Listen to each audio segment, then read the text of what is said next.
Bismillahirrahmanirrahim. Assalamualaikum warahmatullahi wabarakatuh. Saudara-saudari yang saya hormati sekalian, antara salah satu perkara yang mungkin kita perlu untuk mengingatkan kembali bangsa ini, khususnya bangsa Melayu dan penganut agama Islam, yang dianggap sebagai majoriti dalam masyarakat kita, untuk senantiasa mempunyai pemikiran yang sangat kritis dalam menilai segala apa yang ada dalam masyarakat kita, khususnya dalam bidang politik, kerana politik ini dianggap sebagai perkara yang wajib 8 hari seminggu orang kita berpolitik. Namun, adakah berpolitik itu dengan secara membuta tuli ataupun buta perut untuk mengingat ataupun mentaati segala apa yang dikatakan oleh pemimpin-pemimpin politik, pemimpin bangsawan, orang istana, orang agama, tanpa ada naluri pemikiran untuk berfikir semula apa yang diperkata, apa yang diarahkan mereka itu mestilah perkara yang selari dengan ajaran kitab dan juga ajaran sunnah Nabi sallallahu alaihi wasallam. Allah Taala menjadikan kepada kita satu arahan bahawa tidak menerima apa-apa, kerana kita bakal berada di hadapan Tuhan dan dipertanggungjawabkan di atas apa yang kita pegang, kita faham dan kita lakukan. Allah mengingatkan, la taqfu ma laysa laka bi'ilm, inna as-sam'a wal basara wal fuad kullu ulaika kana anhu mas'ula. Jangan engkau berpegang, jangan engkau mengambil keputusan sesuatu yang engkau tidak ada apa-apa ilmu tentangnya.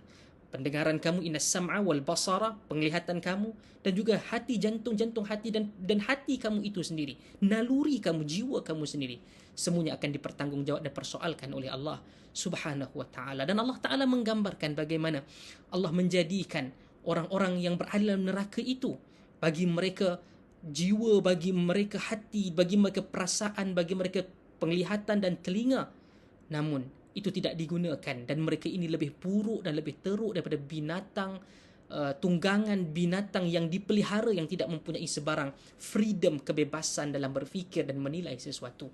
Dan ingat, bangsa Melayu dan dan orang Islam itu sendiri perlulah menjadikan ajaran kitab dan ajaran sunnah sebagai sesuatu yang cukup diikuti dan dipegang seerat-eratnya. Yang maksum, yang tiada cacat celah dan kesilapan itu adalah Rasul sallallahu alaihi wasallam, yang menerima terus ajaran dan petunjuk daripada Allah Subhanahu wa taala. Maka fanatism kita hanyalah kepada Allah dan Rasul. Yang mana kita obses itu adalah Allah dan Rasul. Yang tidak boleh dipertikaikan itulah Allah dan Rasul.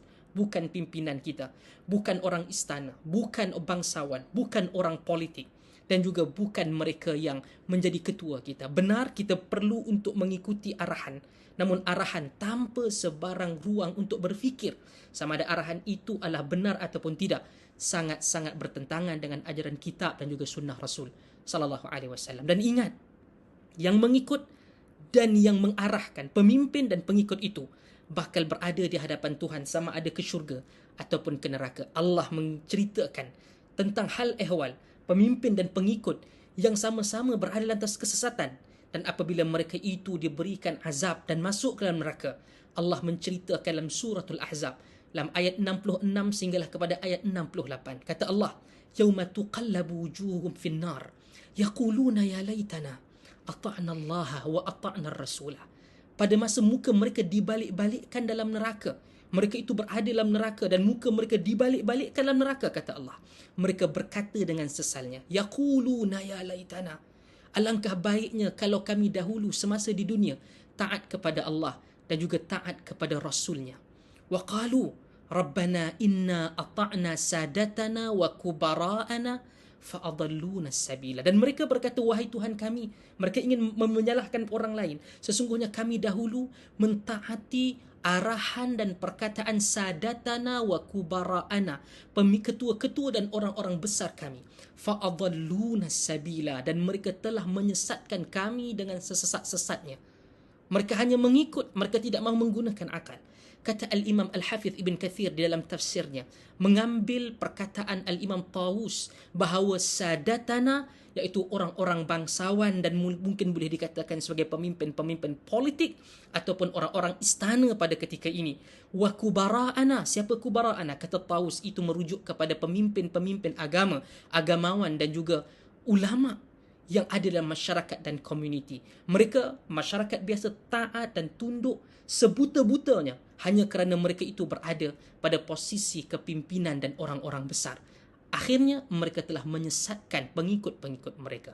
Dan apa yang diminta oleh pengikut-pengikut ini kepada pemimpin-pemimpin itu, ini ingatan kepada saya dan seluruh daripada kita yang mungkin berada pada posisi kepimpinan ataupun berada pada posisi yang mengikut, yang ditakbir, yang diarahkan.